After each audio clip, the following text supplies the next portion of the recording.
I think I'm going to piss off an awful lot of people with what I am about to say.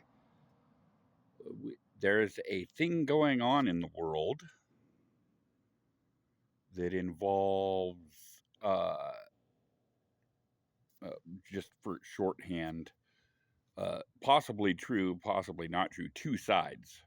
The number two is the part where we're just using shorthand that may or may not be true. It involves two sides, both of which are uh,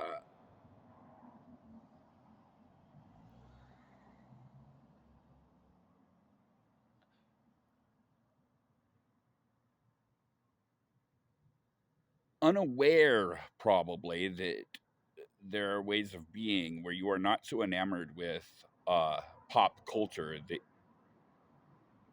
you decide you don't have to kiss its ass.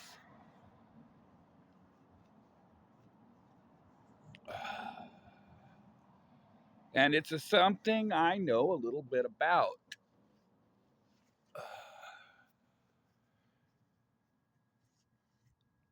I think I'm going to call this The Real Truth About Scientology Will Blow Your Mind. uh, I've had some involvement, about 5 years of involvement with the Church of Scientology around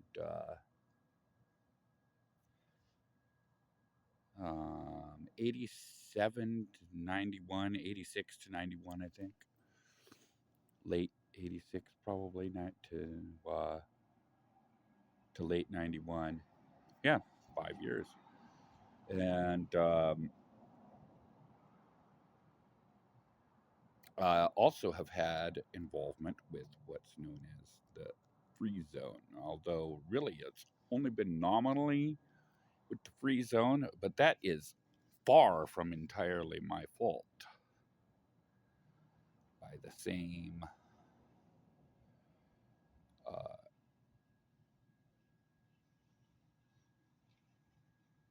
okay, yeah, there's actually three sides. So there's the Scientology free zone, and then there's, the Scientology critics, largely ex-members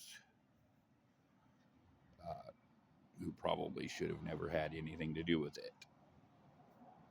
Um, and so now I guess I'll just that's as I don't know how to do any kind of entrance into a thing that does not end up being abrupt, and so I will just get on to what I'm about to say. Um,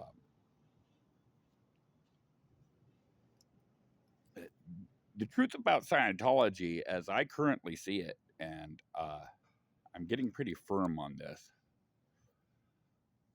There's always a chance I'll change my mind. It is a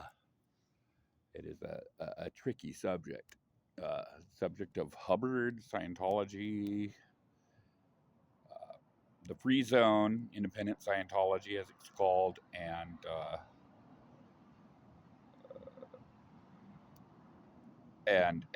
critics. Scientology is largely right about its critics, about like these ex-members and stuff. I mean, and unfortunately, I think largely they're right about the free zone. Uh,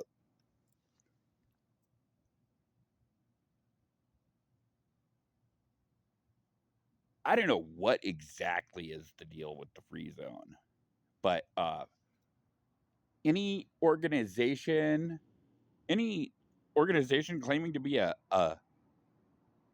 Scientology organization that doesn't have a Div 6 until 25 years after its creation. No, come on, guys. This is bumbling incompetence.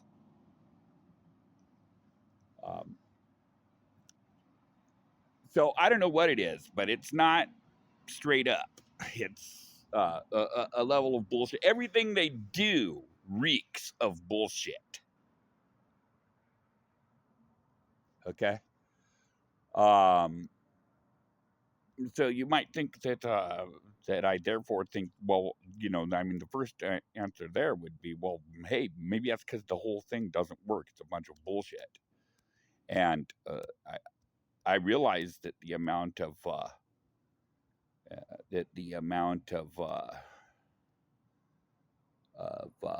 hype coming from so many different angles might lead you to believe that, but it's not what I happen to believe. And I'll get into that a little bit more soonish. Um,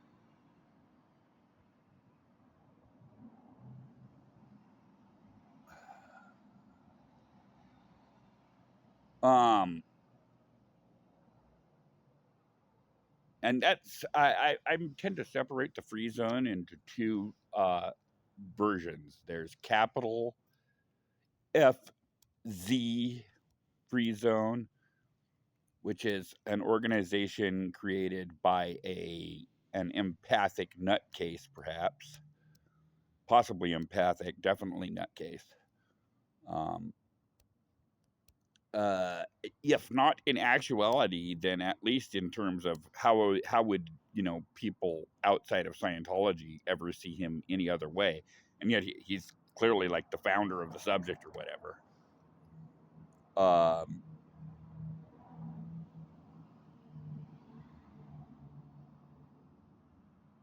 And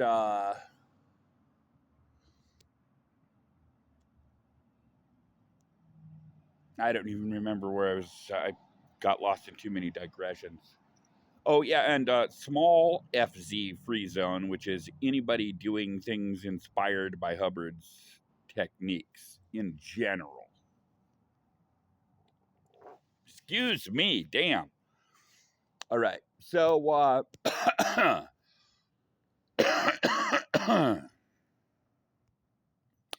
at any rate, actually around 1980, 81, 82, there were two squirrel organizations related to Scientology. One of them was by this nutcase guy, and the impression I get from looking at pictures of him is that he is, as we would call it in Scientology, just an absolute classic 1-1. And then the other one is a fellow by the name, and his name is Captain Bill Robertson. The current head of Scientology is David Miscavige, also known as Little Captain Davy and his fake space navy. And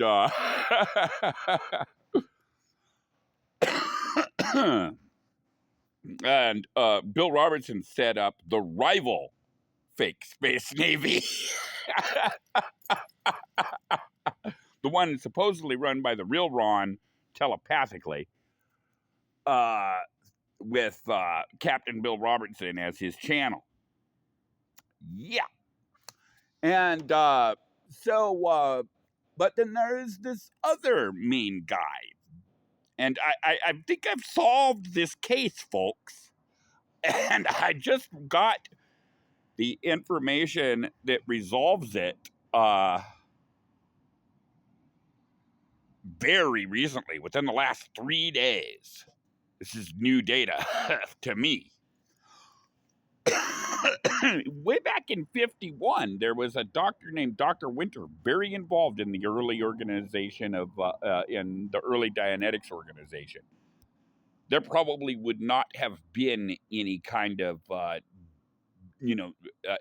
those who don't know, Dianetics was a national bestseller for like a year when it came out. This ended when a girl either decided to screw up or accidentally screwed up, demonstrating that she was clear. A clear was at that time supposed to have perfect recall. She couldn't remember what the hell breakfast she had that morning. She couldn't remember. She could turn away from Hubbard for a minute and be unable to tell the color, not let alone details, the color of his suit. And you know what's weird? I doubt they've changed this even. When you take the basic,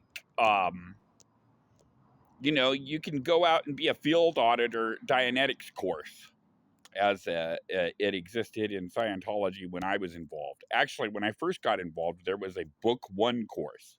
Book 1 refers to Dianetics, the Modern Science of Mental Health. The book that in 1950 was a bestseller for about a year. And that ended right after I finished it. So I guess my certs were canceled on that course because they decided it was no longer a valid course. Not that long after I did the course. At any rate, there was a doctor named Dr. Winter, absolutely instrumental in the early development of Dianetics, who left the organization and wrote a book saying Dianetics works. It should not be used by amateurs. Now, I will point out that, I don't know whether he was upfront about the fact that goes exactly against Hubbard's claims. I believe even early on, he was, maybe even in Dianetics, the Modern Science of Mental Health, rather upset about this notion that one must not mess with the human mind unless they're a professional. So even in 1950, the anti-psychiatric, the anti-notion that there would be any authority other than those who actually know the subject on the subject of the human mind, which you don't have to know much about the history of psychology and psychiatry and psychotherapy to know that the situation in that set of fields, broadly known as the mental health field, has pretty radically changed since 1950.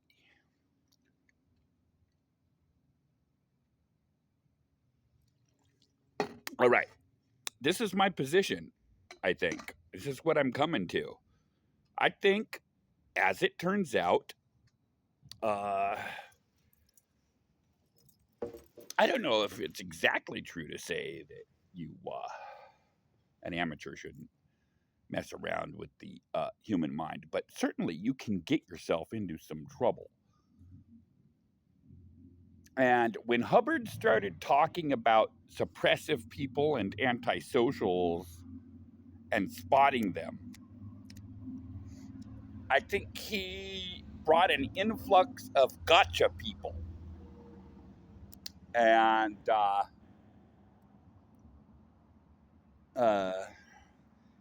and I also think that Hubbard, the biggest secret about L. Ron Hubbard was, and this is going to sound absolutely wacky, is that he was a model agnostic. Like other people who have studied nuclear physics.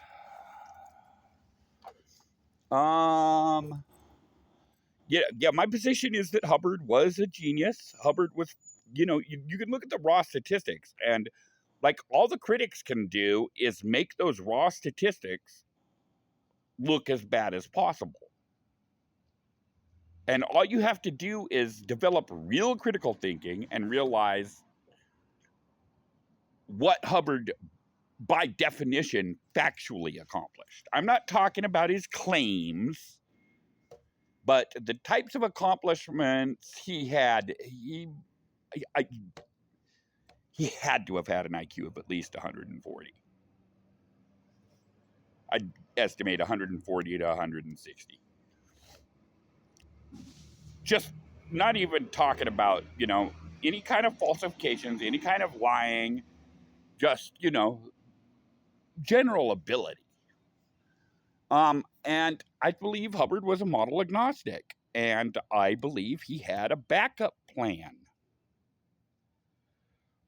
in case he got into any kind of trouble. I may be wrong about some of the details on this, but even though people who say that Hubbard showed signs of authoritarian from the get-go are correct. And the Free Zone is generally correct in saying that Hubbard had, in the 50s, had two sides. You know, he had this authoritarian side and this absolutely anti-authority side. Yeah, it screams. If you listen to 5 randomly selected lectures by Hubbard from the 1950s, you will see Hubbard being absolutely authentically anti-authoritarian in 3 out of any randomly chosen 5 lectures.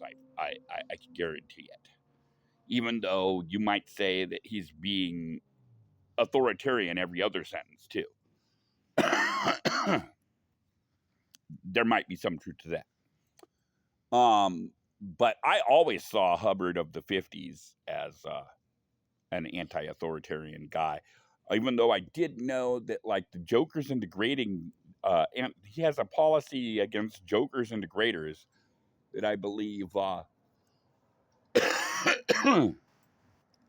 actually did come out in the 50s. I think the mid 50s, sometime between 54 and 56, maybe. And I always wondered about that.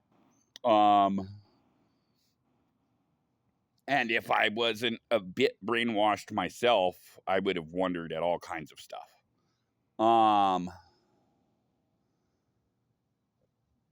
However, this is what I'm trying to say. There's an awful lot of truth to Scientology, and in a, the amount of things the critics have to tear down just to make Scientology wrong should make people suspicious.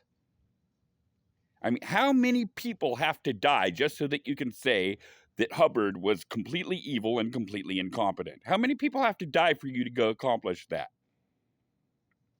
You know, dear critics. Well,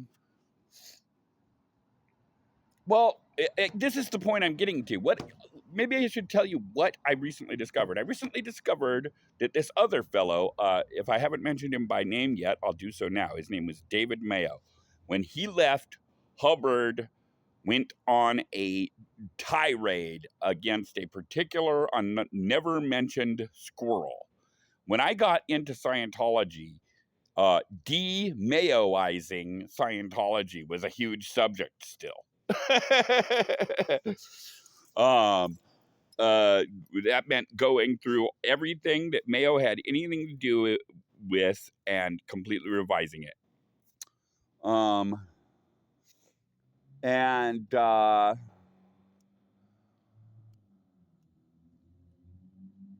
In fact, that might have been why my Dianetics course was invalidated. Oh, that's one of those David Mayo courses, dude. Sorry. We hadn't looked into it. Now we looked into it. Look, turns out David Mayo did that. So your certs are invalidated.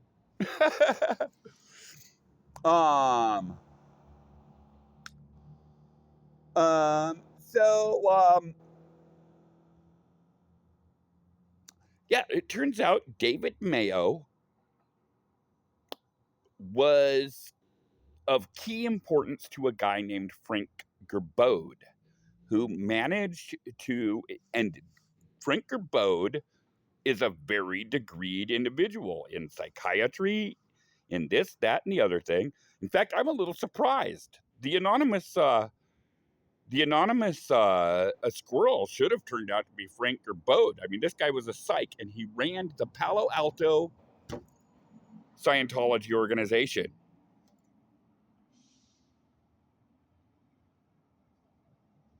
Frank Gerbode is a mega genius.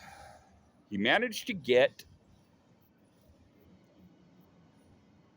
there is a position that I think anybody, if there's ever been anybody genuinely into the Free Zone, there is a position that's hard to shake, a fear that's hard to shake, which is this. If you stripped away all the fascistic elements, all the totalitarian elements, all the autocratic elements out of Scientology, how much Scientology would be left? Okay, Frank Gerbode, or is it Gerbode? I haven't even looked into it that far. I think it's Gerbode because I think I've heard the name around. Frank Gerbode, was head of the Palo Alto Scientology organization, which, by the way, was a big name in the 70s. I think there's probably some suppressed recordings involving that that have yet to see the light of day, have yet to be posted online, as it were. Yeah, this guy is a very degreed person, including in psychiatry. He's a psychiatrist. And I think he was a psychiatrist already when he was running the Palo Alto organization. He invented a subject called metapsychology and traumatic incident reduction. And, I had a friend back in 2018 who was, I think, perhaps trying to turn me on to this guy. And, I'm still somewhat tentative. I'm about to read his book. And, but I suppose I could end up changing my mind. But at any rate, I think this guy might have been the guy to have the sort of mind that could analyze the optimum amount of autocratic stuff that you could have in Scientology or have removed from Scientology and still have an awful lot of Scientology. So the way I'm seeing this is somebody successfully passed the baton. The baton was finally successfully passed off. There's all kinds of reasons to believe that Hubbard was aware of the sort of people he was surrounding himself with, that such had turned out to be a bad idea. One of the guy I would say is the most genuine philosopher alive today is a fellow by the name of Pierre Grimes, who apparently met Hubbard in 1950. I wouldn't be surprised if he wrote about it and has decided that he will not have the information in written form, in extensive written form, published until after he's dead. I really wouldn't be surprised. He seems like the exact sort of person who would do something like that. Or it's also possible he really just doesn't care, which is what he tries to come off with. But yeah, he apparently met Hubbard, in 1950. He was involved with a couple of weeks, literally talked to Hubbard, knows friends that has friends, he says, that, got very involved with it and continued to be involved with it to this day as of 1996. Which, by the way, the level of philosophical validity Hubbard has, apparently it's going to be 100 years before that sort of information will ever see the light of day, or before, academics will begin really looking at that type of stuff. At any rate, I think the baton was just successfully passed. That's my assessment of Scientology.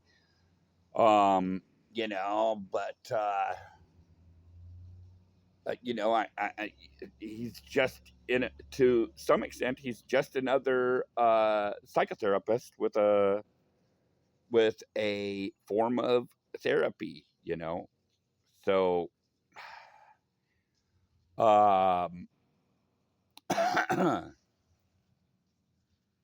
we are not left with something that's going to take the world by storm.